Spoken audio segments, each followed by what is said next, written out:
গুরুতর অসুস্থ দাউদ ইব্রাহিম। নিঃসন্দেহে এই মুহূর্তের বড় খবর, গুরুতর অসুস্থ দাউদ ইব্রাহিম। 1993 সালের মুম্বাই বিস্ফোরণের মূল চক্রে ভর্তি হাসপাতালে। সূত্রের খবর, দাউদের শারীরিক অবস্থা আশঙ্কাজনক। সরকারিভাবে এখনো কিছু জানায়নি পাকিস্তান। কড়া নিরাপত্তার চাদরে করাচির হাসপাতাল চত্বর। করাচির হাসপাতালে গত দুদিন ধরে ভর্তি দাউদ ইব্রাহিম। বিষ খাইয়ে মারার চেষ্টা, এমনটাই খবর পাক সূত্রে। পিছনে কার হাত, উঠছে প্রশ্ন। সুপ্রিয় আমাদের সঙ্গে রয়েছেন, আমাদের সহকর্মী সুপ্রিয়। ঠিক কি জানা যাচ্ছে এখনো পর্যন্ত?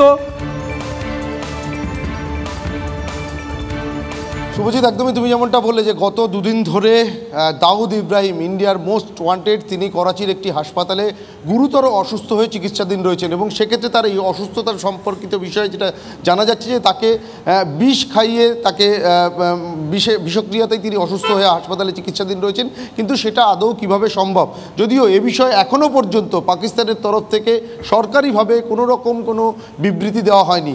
তবে এখানেই যে প্রশ্নটা উঠতে শুরু করেছে যে মুম্বাই হামলার অন্যতম চক্রী দাউদ ইব্রাহিম, ইন্ডিয়ার মোস্ট ওয়ান্টেড, এবং শুধুমাত্র মুম্বাই হামলা নয়, এবং তার পরবর্তীতে বিভিন্ন সময়ে পাকিস্তানের মাটিকে ব্যবহার করে যে সমস্ত কার্যকলাপের সঙ্গে তার যুক্ত থাকার তথ্য উঠে এসছে, এবং ইন্টেলিজেন্সের তরফ থেকে যে সমস্ত তথ্য বিভিন্ন সময়ে যেগুলোকে সামনে রেখে দাবি করা হয়েছে যে দুবাই, এমনকি পাকিস্তানে থেকেই দাউদ ইব্রাহিম, এমনকি তার এই যে ডি কোম্পানি, তারাই এই সমস্ত কার্যকলাপের সঙ্গে যুক্ত রয়েছে। কিন্তু তার পরবর্তীতে কখনোই কিন্তু পাকিস্তানের তরফ থেকে কখনোই একবারের জন্য স্বীকার করে নেওয়া হয়নি যে পাকিস্তানে আছে, বা পাকিস্তানের বিভিন্ন যে সংগঠন, সেই সমস্ত সংগঠনগুলোকে সে বিভিন্নভাবে কাজে লাগাচ্ছে, এ ধরনের কিন্তু কোনো সরকারি স্বীকৃতি বা সরকারি বিবৃতি কিন্তু পাকিস্তানের তরফ থেকে পাওয়া যায়নি।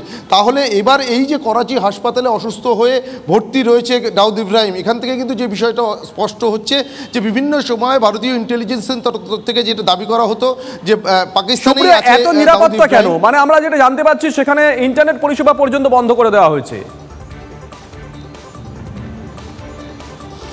একদমই তাই, ইন্টারনেট পরিষেবা থেকে শুরু করে সমস্ত রকম যে পরিষেবাগুলো রয়েছে সেগুলো বন্ধ করে দেওয়া হয়েছে, এবং কড়া নিরাপত্তায় কিন্তু মুড়ে ফেলা হয়েছে। এবং সেখান থেকেই যেটা মনে করা হচ্ছে তার কারণ, অন্যতম কারণ যেটা, যে এই খবর যাতে কোনোভাবে বাইরে বেরিয়ে আসতে না পারে।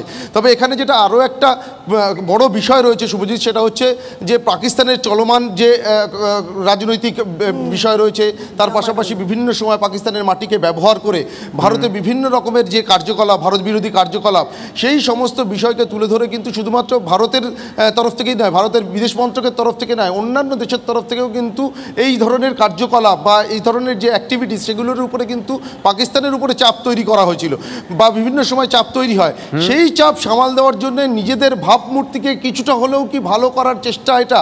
আমাদের ভারতের তরফ থেকে গোটা বিষয়টার ক্ষেত্রে কি রিয়াকশন এখনো পর্যন্ত, কিভাবে রিয়াক্ট করা হচ্ছে একটু জানার চেষ্টা করব।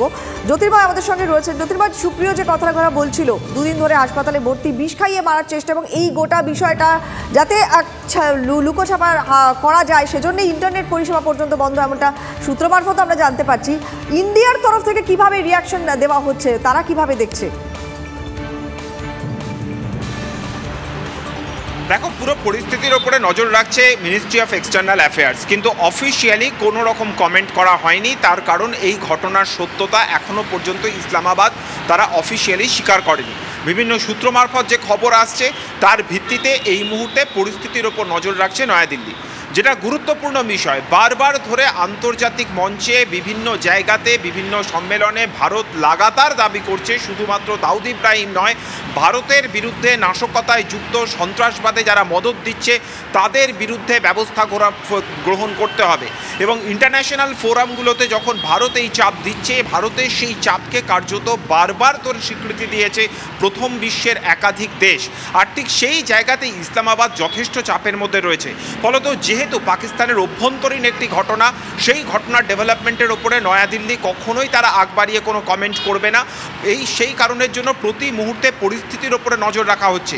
বিষয়টি শুধু দাউদ ইব্রাহিম নয়, দাউদ ইব্রাহিম যে নেটওয়ার্ককে মদত দেয়, যে নেটওয়ার্ককে পরিচালনা করে, ভারতের দাবি সেই নেটওয়ার্ককে সম্পূর্ণভাবে নিষ্ক্রিয় করতে হবে, সেই টেরর নেটওয়ার্ককে সম্পূর্ণভাবে নিশ্চিহ্ন করতে হবে।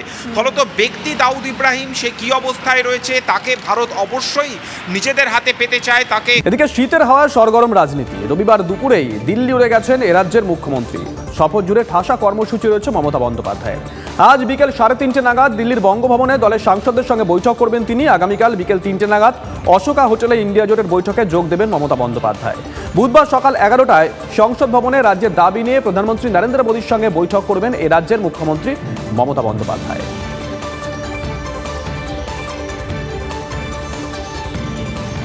সৌরভ আমাদের সঙ্গে রয়েছেন, আমাদের সহকর্মী। সৌরভ, বছর শেষে মানে 24-এর আগে মমতা বন্দ্যোপাধ্যায়ের সফর রাজনৈতিক তাৎপর্য কতটা? নিঃসন্দেহে শুভজিৎ, তোমাকে প্রথমেই বলে রাখি যে মমতা বন্দ্যোপাধ্যায় যখন দিল্লি সফরে রয়েছেন সেই সময়ই কিন্তু আর কিছুক্ষণের মধ্যে সংসদে, লোকসভা এবং রাজ্যসভা, সংসদের হামলা প্রসঙ্গে মুলতুবি প্রস্তাবের নোটিশ দিয়েছে ইন্ডিয়া জোটের 20টি পার্টি এবং এই প্রস্তাব খারিজ হয়ে যাওয়ার সঙ্গে সঙ্গে কিন্তু তারা সংসদে ব্যাপকভাবে আন্দোলন করবেন।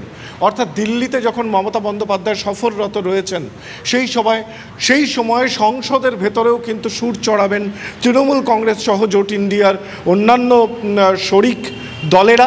পাশাপাশি আজ মমতা বন্দ্যোপাধ্যায় দিল্লি সফরের প্রথম দিনে দলের সাংসদদের সঙ্গে বিকেল 3:30-র সময় বঙ্গভবনে বৈঠক করবেন, 2:30-র সময় বৈঠক করবেন। নিঃসন্দেহে খুব তাৎপর্যপূর্ণ এই যে শীতকালীন অধিবেশন, এই অধিবেশনে কি স্ট্র্যাটেজি হবে সেই স্ট্র্যাটেজি নিয়ে কিন্তু আজকে আলোচনা করবেন দলনেত্রী, এমনটাই মনে করা যেতে পারে। খুব প্রাসঙ্গিকভাবে আমরা যদি আজকের এই সফরটাকে দেখি, খুব গুরুত্বপূর্ণ। একদিকে কেন্দ্রের বঞ্চনা নিয়ে তিনি প্রধানমন্ত্রীর সঙ্গে মিট করবেন, জোট ইন্ডিয়ার অন্যতম শরিক দল হিসেবে তৃণমূল কংগ্রেসের নেত্রী হিসেবে তিনি যোগদান করবেন। যে জোট ইন্ডিয়া শুরু হয়েছিল পাটনা থেকে, একজোট হতে শুরু করেছিল বিজেপি বিরোধী দলগুলি, ব্যাঙ্গালোরে এসে আমরা একটা নাম পেলাম জোট ইন্ডিয়া। তারপরে মুম্বাইতে আমরা দেখেছিলাম স্টিয়ারিং কমিটি 14 জনের। আর এবারের চতুর্থ বৈঠকে 3টি বিষয় হবে: কমন মিনিমাম প্রোগ্রাম, যৌথ কর্মসূচি, যৌথ প্রচার এবং রাজ্যে রাজ্যে সমন্বয়, অর্থাৎ বিজেপির বিরুদ্ধে ভোট আসন সমঝোতা, সিট শেয়ারিং। এটা হচ্ছে সব থেকে গুরুত্বপূর্ণ দিক আমাদের বাংলাতেই। কংগ্রেসকে কি তৃণমূল কংগ্রেস ছাড়বে?